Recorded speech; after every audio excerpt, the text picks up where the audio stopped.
งานสิคืนอีกแล้วทุกคนโอ้ออกล่าสามสหายเนาะมื้อนี้เพื่อนมาได้ไป3 คนเนาะมาพี่กายนี่ไป3 คนก็มานั่นดิเนาะพาย่าก็บ่ได้มานํเนาะบ่ไปใช้เบ็ดปลาดุกบ่โอ้เอาสิขึ้นไปก็สิสร้างความเด้อให้พ่อน้องมิวลงมาแน่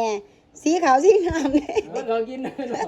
เขากินเบิดแล้วนี่หั่นอย่าไปว่าไปเฮิงเสิร์ฟเนาะบ้านใหญ่ไปโดนโพดไปเฮิงแล้วนี่ว่าเบิดเขากินแต่แม่อูยังว่าบ่ได้เบิดเพิ่นขาเป็นธรรมดาเนาะคิดฮอดอย่าลืมมาแลงให้ย่างลงมาโลดเด้อเพิ่นว่ามื้อนึง2มื้อเพิ่นว่าบ่เป็นลูกแล้วนะเนาะไปร้านนี้ขึ้นไปม่วนน้ำคิดฮอดแล้วเด้เสียจะได้จักก็ว่าขึ้นไปสมทบแล้วสิบ่มาซ้ำบ่จักนี่มาเพิ่นนี่หรอกฟังเบิ่งฮอดอยู่ติขึ้นไปนี่ก็ได้อย่าลงเซ่แล้วบ่จักนี่ฮะบ่ได้ลงบ่อยู่ที่อ้าวไข่ดอกบ่แดดขึ้นไปก็ได้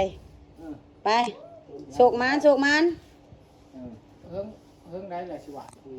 เอาไปแล้วทุกคนเอ้ยทีมงานคนหากินเฮาขึ้น3สหายรอบนี้เอาโชคมานไปแล้วทุกคนทีมงานคนหากินเฮา3สหายทุกคนเลยรอชมคลิปเพิ่นนะตอนลงมาเนาะส่วนพอน้องวิวก็3-4คืนแล้วทุกคนยังบ่ทันได้เห็นสอดเนาะรอลุ้นนำกันทุกคนสิมานหรือบ่นะ